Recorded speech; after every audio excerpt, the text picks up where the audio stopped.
한서의 요한복음 계속합니다. 자, 12장 20절부터 말씀인데요.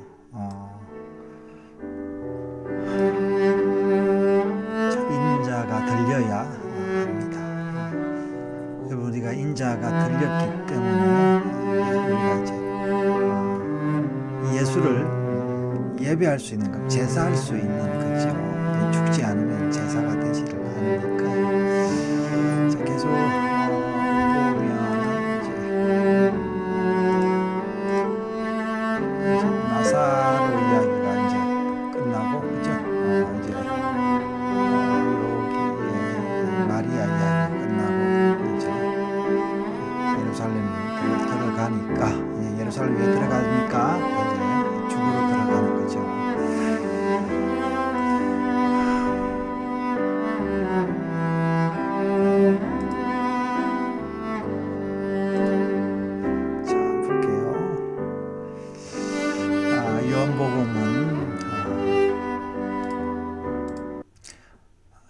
예수님의 7가지 자기 선언과 표적으로 하나님의 영광을 드러낸 후 최후의 영광인 예수님의 십자가의 길을 재촉하고 있습니다.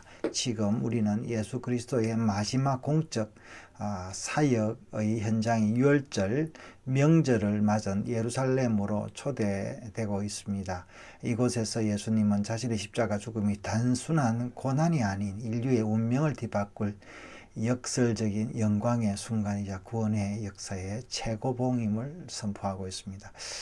한 사람의 죽음이 이제 우리 인류 역사를 이제 갈라놓는데요. 그래서 요한복음은 이제 지금 오늘 몇 장입니까? 20장인데 오늘이 여기 이제 몇 장이었죠? 여기 보면은 12장인데요. 벌써 예수님 죽음을 바로 들어가고 있는 걸 볼 수가 있죠. 자, 유대인의 절기 유월절을 말하 예루살렘에 올라온 이방인 곧 헬라인들이 이 빌립에게 다가와 우리가 예수님을 뵙고자 하나이다라고 요청하였습니다. 여기서 배웁다라는 말은 단순히 물리적으로 얼굴을 보고자 하는 차원을 넘어서는데, 이는 진리에 대한 목마른 영혼이 삶의 의미와 구원의 길을 찾기에 인격적인 만남을 통해 깊이 깨닫고 경험하고자 하는 영적인 갈망을 의미합니다. 문장이 깁니다. 자, 그들은 자신들이 섬기던 다신교적인 미신적인 종교에서 찾을 수 없었던 참된 만족과 소망을 예수님 안에서 찾으려 했던 것이었습니다. 자, 이들의 방문은 예수님의 복음이 이제 유대 민족의 경계선을 넘어 온 세계 모든 이방인에게 확장될 구원 역사의 서곡을 울렸음을 알리는 상징적인 사건이라 할 수 있습니다. 그런데 헬라인의 이 요청에 대해 예수님은 직접 그들을 만나 주시기보다는 뭐라고 하냐면 인자가 영광을 얻을 때가 왔다. 여러분, 가장 큰 영광은 큰 희생을 치러야 되는데요. 자, 세상은 메시아가 정치적인 왕권을 차지하여 영광을 얻으리라 기대했지만 예수님이 말씀하신 영광은 고난, 곧 십자가 죽음의 영광이었습니다.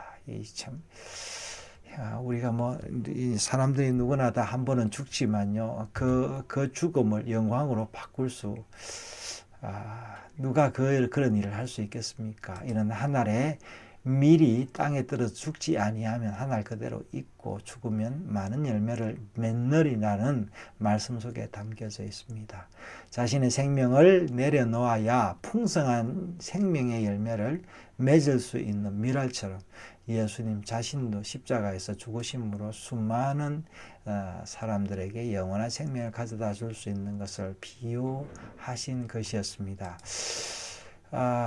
가시고기도 자기 몸을 이제 자기의 후손들에게 주죠. 문어도 그렇더라고요. 문어가 먹지도 않고 알을 보호하면서 결국에는 자기가 죽어 그 태어난 알에서 깨어난 그 어린 문어에게 자기 몸을 주는데요.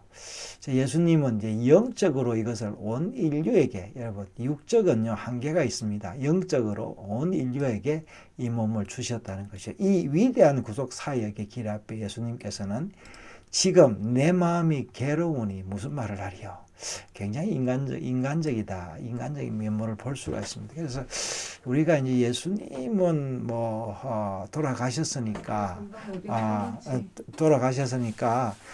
그 아프지도 않았다. 우리 이렇게 생각할 수 있잖아요. 우리 어린 아이들도 엄마 아버지는 뭐든지 다 감당할 수 있다 생각하는데 사실 우리 좀 크고 보니까 그게 아니죠. 엄마 아버지가 되고 보니까. 그래서 이 신약에 보면은 예수님의 그 인간적인 연약한 모습 참 많이 봅니다. 네, 그러면서 그가 믿음과 성령으로 또 천사들의 도움으로 함께하는 걸 볼 수가 있는데요. 자, 그런 인간적이고 고뇌를 숨기지 않으셨습니다. 예, 이는 십자가가 지닌 육체적인 고통을 넘어 죄를 대속해야 하는 영적인 부담, 그리고 하나님 아버지와 잠시 동안 단절이라는 엄청난 무게 앞에서 예수님께서 느끼셨던 처절한 고통, 즉 인간이 져야 할 모든 고통의 무게를 대신하신 것입니다. 그러나 예수님이 이 고뇌 앞에서 아버지의 이름을 영화롭게 하옵소서라고 기도하시며 이 고통스러운 십자가의 길이 바로 하나님의 뜻임을 재확인하고 절대적인 순종으로 받아들이셨습니다. 바로 그 순간 하늘에서 내가 이미 영화롭게 하였고 또다시 영화롭게 하리라 라는 음성이 들렸는데, 이는 예수님의 기도에 대한 하나님의 직접적인 응답이자 예수님의 모든 사역에 대한 확고한 승인이었습니다. 글쎄요, 이제 사도 요한이 이거를 직접 음성으로 들었겠습니까? 나중에 이제 자기가 영감으로 이게 자기가 이제 구현해낸 것이라고 우리는 이제 생각할 수 있겠죠. 예수님의 지상사역, 즉 그분의 기적과 가르침, 성품을 통해 하나님의 이름이 이미 영광을 받으셨고 또다시 영화롭게 하리라는 예수님 십자가 죽음과 부활을 통해 하나님의 이름이 인류 구원 역사 속에서 절정적으로 더욱 충만하게 영광을 받을 것임을 약속하시는 것입니다. 그러나 이 하나님이 계시하신 음성은 단순히 물리적인 소리를 넘어 영적인 깨달음과 영적인 거예요. 예수님이 육체적으로 비록 고통스러웠지만 그는 이제 영적인 깨달음으로 그것을 극복했어. 믿음이죠. 믿음의 길을 요구하는데 우리가 믿음으로 이 소리를 들을 수 있는 것은 은혜로 이미 열렸다는 것을 의미합니다. 글쎄요, 이제 제가 이제 이 방송을, 제 설교를 사람들이 잘 안 듣죠. 우리 이제 사실은 교인들도 그냥 예배 참석하는데, 글쎄요, 예배를 얼마나 그 말씀을 깊이 묵상하겠습니까? 저도 젊을 때 그랬는데요. 다 때가 있겠지요. 자, 예수님은 자신이 들림과 십자가의 죽음을 가져올 두 가지 결정적인 구속자적인 결과를 선포하고 있습니다. 곧 예수님께 십자가에 들리심으로 죽음이 선포된 세상도 함께 들림을 받는다는 것입니다. 이제 이 세상에 대한 심판이 이르렀으니 이 세상의 임금이 쫓겨나리라 의 선포대로 십자가는 단순한 형벌의 도구가 아니라 죄로 물든 인류의 비참한 현실과 하나님을 거역하는 어둠의 권세를 고발하고 심판의 자리인 것이다. 그러나 이 심판의 자리에서 놀랍게도 내가 땅에서 들리면 모든 사람을 내게 이끌겠노라. 자, 내가 땅에서 들리면 모든 사람을 이끈다. 모든 사람을 구원한다 말이죠. 자, 십자가는 하나님께서 죄인된 우리를 얼마나 사랑하시는지 가장 분명하게 계시한 하나님의 완성입니다. 자신의 독생자를 아낌없이 내어주신 하나님의 무한한 사랑 앞에 죄로 인해 절망하던 모든 영혼은 그 사랑에 이끌려 예수님께 나오게 되는 것입니다.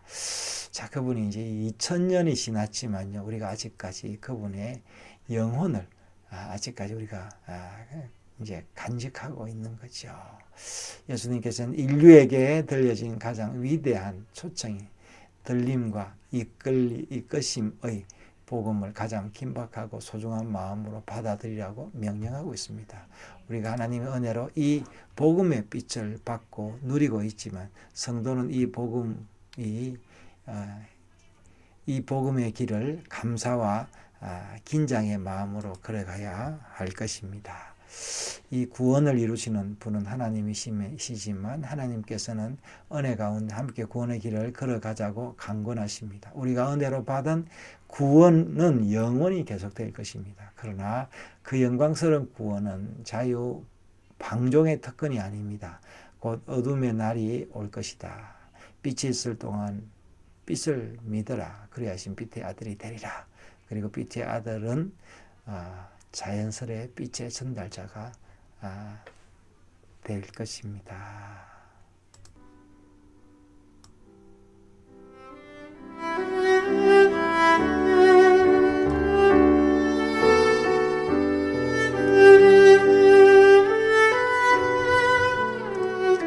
자, 주님의 들리심이 온 인류의 구원이 되었던 이 놀라운 소식,